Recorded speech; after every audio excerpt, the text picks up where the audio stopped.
Des de la tardor de 1936, hi ha a París gent pròxima als republicans catalans que tenen per objectiu fer un cop de força contra la FAI, fer un cop d'estat contra la FAI, perquè tenen la impressió que és la FAI qui domina Catalunya i volen acabar amb aquesta dominació.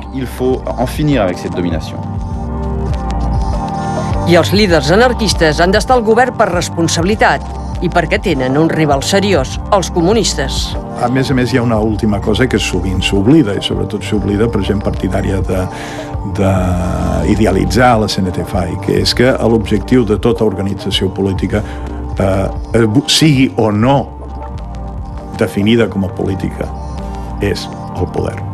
Si no, no serveix. El 6 d'octubre, les milícies anarquistes reunides en assemblea a Bujareloz decideixen constituir un govern autònom. Serà el Consell Regional de Defensa d'Aragó i el president Joaquín Escaso. Como presidente del Consejo de Aragón aseguro la victoria antifascista. Bien. 3 mesos després, el Consell serà legalitzat pel Govern de la República i per la Generalitat. Casp en serà la capital. El Consell va posar ordre, va coordinar les col·lectivitzacions i va assegurar una contribució equitativa a la càrrega de la guerra. El balance que se hace de la parte negativa es que el Consejo de Aragón fue un órgano de terror. Eso es falso, porque hay que ir al registro de defunciones y se ve perfectamente cómo el asesinato desaparece. Lo que sí que es un órgano de control de gobierno anarquista frente a las demás organizaciones políticas. 18 d'octubre s'estrena a Madrid Els mariners de Kronstadt, de Jeffin Sigan. Ленин говорит нам: бейтесь до последней капли крови, товарищи. И мы ответим по-флотски: каждого, кто посягает на революцию, порвем к чертовой матери. Все.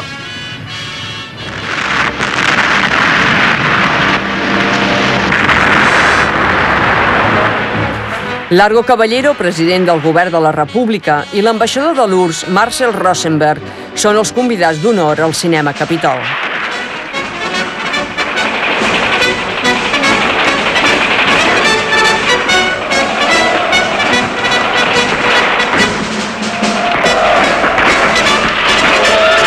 La pel·lícula narra la transformació d'una banda de mariners revolucionaris en una unitat heroica i disciplinada de l'Exèrcit Roig.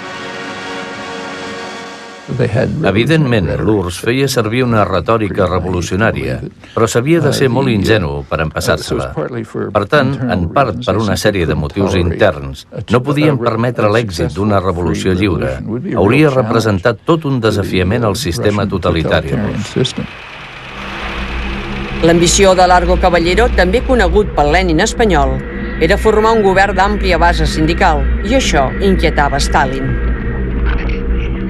Recordem que tot això passava a finals dels anys 30, en un moment en què Rússia confiava que podria formar una aliança amb Occident contra Hitler. I per tant volia estar segura que res del que passés a Espanya l'enemistés amb les democràcies occidentals. El problema es que esa fórmula de gobierno de unidad sindical no solamente no les gusta a los comunistas, sino que no les gusta a los partidos que forman parte del gobierno, y no le gusta, desde luego, a Manuel Azaña, que habla muy despectivamente de lo que él llama una república sindical como la peor de las soluciones. Però, malgrat tot, el 5 de novembre de 1936, 4 anarquistes, drets al fons de la sala, seuran a la taula del Consell de Ministres. 3 amb orígens catalans i tots autodidactes. Frederica Montseny, periodista de la FAI, ministre de Sanitat i Assistència Social. Joan Garcia Oliver, home d'acció i molt popular, ministre de Justícia. Joan Peiró, contrari a tota violència arbitrària, ministre d'Indústria. I Juan López, un sindicalista pur, ministre de Comerç. Llegan tarde al gobierno, pero llegan. Y llegan convencidos. Otra cosa es lo que haya contado García Oliver en las memorias. Pero García Oliver, a la altura del 36, está convencido que él tiene que ir al gobierno como miembro, dirigente, anarquista. Peiró, Juan López i García Oliver han estat a la presó, tots ells en més d'una ocasió, en diferents moments de la seva vida i fonamentalment durant la dictadura del Primo de Rivera.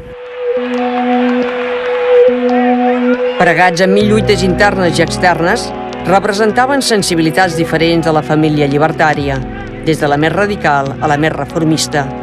Durant la seva curta estada al govern, 6 mesos i 10 dies, no només van fer feina, sinó que a més van haver de demostrar que eren més responsables que ningú i que estaven capacitats per fer-la. Frederica Montseny, la primera dona ministra en un govern espanyol, va començar per resoldre el tema dels refugiats. Seguint el model català, Montseny va defensar la maternitat a les clíniques, la prevenció de les malalties venèries, una plaga en temps de guerra, i va redactar un projecte de llei sobre l'avortament que es va quedar a la cartera de Largo Caballero. I el ministre de Justícia, Joan Garcia Oliver, va decretar la igualtat de drets civils entre homes i dones, va legalitzar les parelles de fet i va crear els camps de treball sota el lema «Treballa i no perdis l'esperança».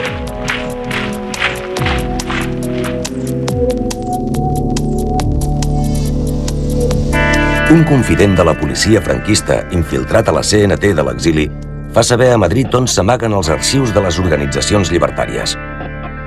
La documentació del comitè que actua a París és, segons el document, al carrer Aguemur número 30, tercer pis, llogat a nom del francès i maçó André Germain. I el local que ocupa la delegació dels llibertaris portuguesos, al carrer Faubourg 79, hi ha la resta.